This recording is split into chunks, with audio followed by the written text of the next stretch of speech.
All right. So when it comes to this film, there's a lot of things to break down. And I think for the first time in a long time, this is not going to be one of those me upset for like 10, 15-minute videos. It's going to be me being generally pretty happy with about everything that I saw. There were some issues. Right tackle without Jack Conklin, that's still a little bit of an issue, and it showed up in some of the red zone snaps when the Browns got these turnovers and had to turn them into field goals instead of touchdowns.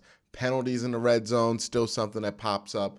But other than that, and those are fixable things. Obviously, Jack Conklin can come back from IR, and you can figure out some things with one missing offensive lineman, not two, just one right now. And then also, you can clean up the penalties eventually, and Kevin Stefanski is a good enough coach where I can have some faith that he's going to do that. But overall, I enjoyed what I saw. I really did. And it starts with the defense, and we're going to start with Troy Hill, number 23, who had himself a pretty good game. Watch him here. He is the slot corner, and he has his struggles at times in coverage, but there is no doubt he is still a excellent run stuffing and blitzing DB when it comes down to it, as we're going to see him here on this play. Right, you're going to see him crash down and take that spot. And what's really special about what he did there was he's not supposed to be there, right? They're trying to hold him on this little fake bubble screen that they're running. You see they're going to try to do like a little fake screen here with him coming out and then him coming underneath, just to keep this guy's attention and keep him away from the play so he can open up this gap and run right through it. But Troy Hill sees the play, makes the read, fills the gap like a linebacker, makes the play like a linebacker, even though he's a slot corner, which makes him real helpful in these nickel situations that the Browns like to be in. Again, you see him come in, crash in, stay tall, fill the hole. Fundamental, great play. That's not even like the big plays that we were talking about, right? The sacks and the tip balls that he had and the PBUs that he had in this game. This is a small but big one, right? Because there's nobody else there to make that play. You see Anthony Walker's blocked up. If that's not going to be Troy Hill, it's going to be nobody, maybe Miles, because Miles is a beast. But on a regular defense with regular players, that's either going to be Troy Hill or nobody. And Troy Hill gets there, makes that play. Troy Hill had an excellent game. Now we're going to talk about Joe Woods' defense here. And I'm going to show a 4-play sequence, I think, technically 3, because one of these plays gets called off because of penalty. But this is going to be a 4-play sequence that we're just going to watch here about the bend and don't break nature of this defense, right? The Bengals getting to the 10-yard line. They're threatening to score. The one thing you can't have them do at this point is score. And look how the defense rallies. This is the opening drive. They do a little reverse out to Jamar Chase. Scout it. See it. Snap it. No gain. Okay, it's first now. Cool. You see how they read this out. I'm not going to do too much breaking down here. Just real smart linebacker play. Anthony Walker doing a good job of maintaining the backside there, knowing where this play is going. And then I think Ronnie Harrison also does a good job of, he's not going to dominate that tackle, but being able to maintain his position so that he can set that edge there fundamentally, and be able to still be there to make that play was a big part of this stop, right? So good job there. Linebackers come clean up. Overall, pretty good team play there. All right, second down here, right? They're still at the 10. They're threatening to score. This is one of the better red zone offenses in football, or so I've been told, with the Cincinnati Bengals. Joe Burrow drops back, and look at the pressure. Look at the pressure. Is that Clowney? It's Clowney, and that's Malik. No, it's Jordan Elliott. Getting back there, almost forced the interception. See, they almost got an interception out of here because of how much pressure they got. They forced a bad throw to Uzoma.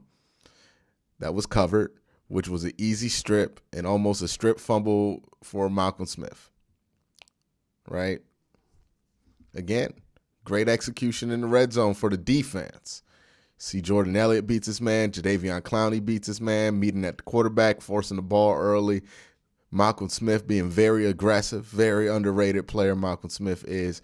And, it's an incomplete pass right there, but being aggressive enough to almost force a fumble right there. All right, so we get to this third down play. Now, I believe this is an offsides or a false start or something like that. Whatever the penalty was, it was on the Browns. Again, good execution here, great coverage. Nothing's really there. You look at all the coverage areas. That's not nothing. The underneath is all taken care of, so this don't mean nothing that he's running free there because that's going to be attacked, and even if he does, he ain't getting to the end zone there. Uzomah's covered. And then maybe you can make an argument here that this is a little bit of a dicey situation for this corner to be in because he has to make this choice whether to crash down or crash up. But again, as I mentioned, that's responsibility. This guy's back here, and then this guy's here. So this guy's covered, this guy's covered, and then this area of the field is covered. So nothing really for Joe Burrow to do upon his first read. Now, let me clear up the screen. And what happens when that happens, right? Joe rolls out. Joe gets sacked. Again, this had a penalty on it. Didn't count. All right, let's do third down again, right? Even though you won on the line of scrimmage. Again, let's look at the line of scrimmage. Jonah Williams kind of gets in there. Malik Jackson gets held like crazy. Still gets back there. And here comes Malik McDowell. So, again, good stuff by the Browns defensive line. And then we get to the final play on this drive for the Cincinnati Bengals. Again, a lot of plays here in this 10-yard area. Bend but don't break. And what happens here? What happens here? Denzel Ward picks this ball off because Joe Burrow does not throw the strongest football on that out. And takes this thing to the house. And you know what? Style points. Is that your king, Cincinnati? I want to know. Is this your king? As a crown. Is this your king, Cincinnati? Is that your king? Because your king got his ankles took by Denzel Ward on his home court. How embarrassing. Oh, he fell. Look, on way. I know this is supposed to be about technically breaking it down, but this is just look at the disrespect by Denzel Ward. Just watch this. I know it's a tiny little head you can see here, but Denzel Ward shakes this man's ankles down to the ground. Look at this. He shakes the ankles down to the ground. Reggie Bush, 2005. Got Joe Burrow looking like Jameis, and then has the nerve to look back at him like, where'd he go? Disrespectful, Denzel Ward. All disrespectful. Gets into the end zone. We're going to watch that from the back angle because that's just fun. That's just fun right there. Again, Joe Burrow drops back. What's the problem with this ball? One, Denzel Ward saw it coming. Two, not the strongest arm. And just a little bit late on it. Can't make up for it with arm strength, and it gets picked off. Joe Burrow's got a lot of red zone interceptions this year. That's an issue for him. Oh, slip and slide. Did he die? Oof, my goodness. At least he didn't tear his labrum. All right, now back to the fun stuff. We talked about the bend but don't break nature on this. Let's also talk one quick note about arm strength in the NFL, because I talk about weak arm strength in the NFL because Baker has a strong arm and Case Keenum doesn't. This comes up all the time. When somebody does not have a strong arm in the NFL, there are two types of weak arms. There are guys who can't push the ball downfield but usually have a good amount of velocity between 15 and 25 yards, right? Like they can, that range of yardage, they can push the ball and they can be very, have a lot of velocity on the football. Deshaun Watson is somebody like that who cannot push the ball deep down the field with much velocity, but 10, 15, 20 yards, he has a lot of velocity on that football. Joe Burrow, he's similar to that where, if he stays 10, 15 yards, he has a good amount of velocity. It's not really a problem. But when you start asking him to go from hash, so if you start asking him to go from hash to numbers on the opposite side, that's a problem. Or if you ask him to go downfield, because again, weak arm in the NFL doesn't mean that you can't throw the ball 50 yards. Everybody that plays quarterback in the NFL can throw the ball 50, 60 yards. It's just a matter of how long it's going to take to get there. And this is a prime example of that being way more important than how far you can actually push it. Because if you just look at this from how long the ball travels, it's a pretty good throw by Joe Burrow, right? On the run, on his right. This ball goes all the way to the 20, but it gets broken up and almost intercepted, not because the ball didn't travel far, but the ball hung in the air too long and gave the defensive back way too much time. So when people talk about weak arm strength in the NFL, that's kind of what they mean. It's more about velocity than it is about how far you can throw the football. It's a common misconception. Most guys in the NFL, even Case Keenum, if he needed to, he could throw the ball 50 yards if he gets enough space in front of him. That's not the issue. It's the velocity that really separates guys. The next thing I want y'all to watch here is Wyatt Teller, who just got paid. Congratulations, Wyatt Teller. He just got paid. He's going to pull on this play and show you exactly why he got all them dollars that he got, because he is very good at this. He's going to pull out here. By the way, David Njoku does a great job setting this edge too, but he pulls out here and just destroys whoever this is. I think that's like Osai. Yeah, he destroys him. He destroys him, puts him in the dirt. Nick Chubb gets like 25 yards, opens it up. Wyatt Teller, very good football player. Again, we're going to watch this again. 77, the left guard, my bad, pulls around. No, right guard. Pulls around 55, just takes him out to play. And that's the man that's supposed to fill that gap. That's going to be wide open. It's going to be wide open. So congratulations, Wyatt Teller. Miles and Clowney on this play, I think, make the case for why having them on this team opens up so many things for this team. And one of those things, I think, are the fact that, you got to worry about where's Miles. You got to worry about where's Clowney. You got to worry about where's Malik McDowell and Malik Jackson. You got to worry about all those parts that you can easily miss somebody like Troy Hill sneaking up on the edge and getting a free sack, because your protection's first priority. Let's rotate everything over to Myles Garrett. Let's make sure Myles Garrett's blocked. Let's make sure we're not leaving somebody on the island with Myles Garrett. So when you're setting the protections up as a quarterback or a center, whoever does it, or coach, where's Myles? Figure that out. Who's got Myles? Okay, so you have to set that one up. Okay, cool. Clowney. What we doing with Clowney that we've shifted over to Myles? Are we going to just, okay, so we figured out Clowney, cool, one-on-ones on it. Okay, all right, we're set. Oh, Troy Hill's going to come out the side. That's what makes this so difficult, right, is that there are so many flavors in which the Browns can attack you that at times it can seem a little unfair for offenses to deal with. This is Donovan Peoples-Jones running a big boy route. This is Donovan Peoples-Jones looking like a number one wide receiver. Look at this route. Now I'm going to play it once, and then we're going to rewind it. Oh, it's a great route. It's a great route. Good ball. Touchdown. It's a great route, though. Now, multiple things happen on that play. I went too far. All right, so Peoples-Jones right here, right? He's selling inside. He sells back out. So if you look at the route, again, Peoples-Jones is right here. Forgot to highlight him, but he's right here. So you look at Peoples-Jones. He sells inside. Once he sees that he has one inside, he goes back out. That puts Eli Apple in a precarious situation.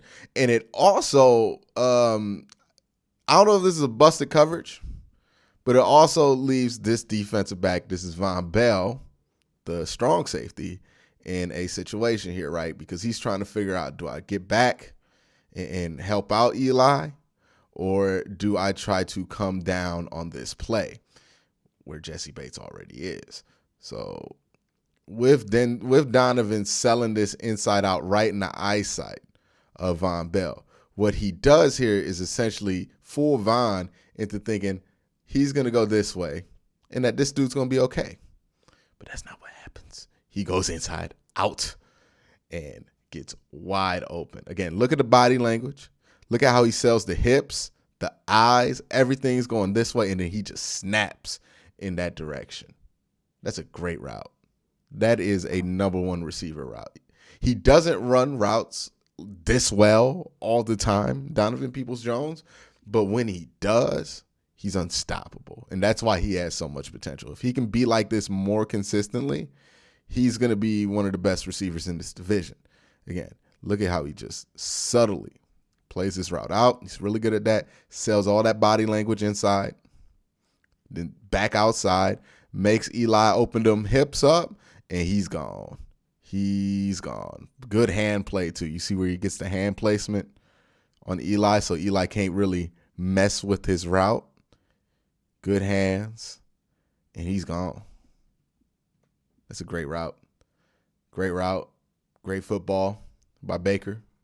And that should be easy in this offense with the playmakers you have. I mean, it was that play. Jon Johnson, getting into the swing of things. He's had a rough start to this season. He's starting to come back to it, making more plays closer to the football. Here he goes, gets his hat on his ball, forces the fumble, picks it up. Big play for this defense right here. Huge play. Then, hey, look, man, every time I do one of these videos, we got to have Myles Garrett appreciation. And this is just Myles Garrett appreciation. When I show you this angle on the screen that this man did, you are not going to believe it. But Myles Garrett legitimately pass rushed in this angle.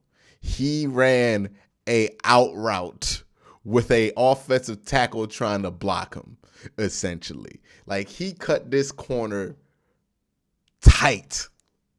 It's amazing what you see from Myles Garrett every week. The stuff that he's capable of as an athlete. It almost justifies why they let him get held all the damn time. Because it's like, what you gonna do if he can do this, right? Like, what is there to do against a man who can legitimately bend at a 90-degree angle? Like, this is not human. It's not human for anybody who would be built in a way that this would make sense. Especially not somebody who's 6'6", 270, and like the strongest dude on the field. Look at this. Look at this. He starts this cut at, what yard line is that? The 23? And he's parallel with it by the next marker. Look at that. How do you do that? Like, that's truly, like, it's go try to do that at home right now. Like, if you don't think this is impressive, right? Go try to do this right now. Dipped with somebody big on, like, goodness gracious, Myles Garrett. Like, it's really hard to explain how good he is at football. This is ridiculous, man. That is just flat ridiculous. Like, if you Jonah Williams, I bet Jonah Williams didn't even get a bad grade this week just because of the ways that Myles was beating him was just ridiculous. Like, it was like, how can you defend that? I bet somebody was really lenient to that. Somebody else who's going to have a good PFF grade is Nick Chubb. You know what play this is. Want you to watch Larry Ogunjobi there in 65. Big old dude tries to tackle Nick Chubb. And look, if he makes that play, he is a hero because that is a 2-yard stop to what ended up being a 70-yard touchdown. And Nick Chubb's legs just too strong. I don't know what 20 thought he was going to do. Eli Apple thought he was going to make a play here that nobody else in the history of tackling Nick Chubb has ever made, and he did not make that play. And then Nick Chubb's gone. Runs the fastest 4.5 I've ever seen in my life. He's gone. Yeah, so Nick Chubb really good at football. We knew this. Hopefully he could play versus the Patriots this week. Then I want to point out what the Browns defense was able to do here. This is a throw.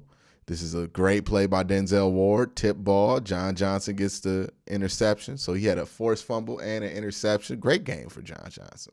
But this is what the Browns did, man. Going into this game, what were we all afraid of? Jamar Chase going deep. That was the biggest fear this defense had.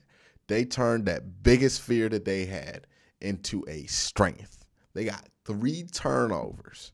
3 turnovers, 2 interceptions, and a forced fumble when the Bengals were targeting Jamar Chase. And it was all Jamar Chase, right? 2 targets on Jamar Chase ended up in interceptions. One of those ended up in a fumble because he caught the ball. Turn your worst fear into your biggest strength. You know that that's where they think you weak. You know that's where they're going to attack. Make them pay for thinking you're that weak. And that's what the defense did this week. All right. And then we're going to talk about the prevent offense, right? We were kind of worried about this. The Browns go into this prevent offense. We can never get our backups out there and finish these blowouts because we're not aggressive. But you see what they did here on the 3rd and 11, went into empty. Now, that's nothing new. They're going to go into empty here, but Baker sees this coverage. Looks like what? Tight. It looks like one under. Yeah, it looks like one under. And he knows that he could take this whole shot, and he's going to beat his man there. Tight ball, good throw, great catch by Donovan Peoples-Jones. All right, cool. I like it. I like being aggressive there by Baker Mayfield. Good play call, but even better at being aggressive. Now, you get a bunch of penalties in the red zone, unfortunately. That's one of the things they have to clean up. But again, put the game away. Now, this shows some trust in Baker Mayfield because truthfully, all Kevin Stefanski has to do is run this ball, kick this field goal, game's over either way. But he wants to put this thing out. He wants a statement. So he says, Baker, make a play. Baker drops back, confident. Look at this. This is where he's throwing the ball. This is where you know Baker is feeling it, is when he throws the ball before you can even see what's about to go down, right? He ain't throwing this. He ain't throwing any of those things. He is looking at David Njoku. He sees the coverage. He sees the flat line, and he knows that I'm going to get this ball about right here and get a touchdown because I can do that. And this is where Baker looks like a special quarterback, is when he does things like that. So hats off to him. Put the game away. Put the dagger in. Let it out. Put your back up in, Cincinnati. You ain't winning today. So that's what I like to see out of the team, and that's what I like to see this week. It was a very positive week of film review. Honestly, I had no bad plays to just look at. So that was great, but let me know what you guys think in the comment section below, and have a great day and have a good night.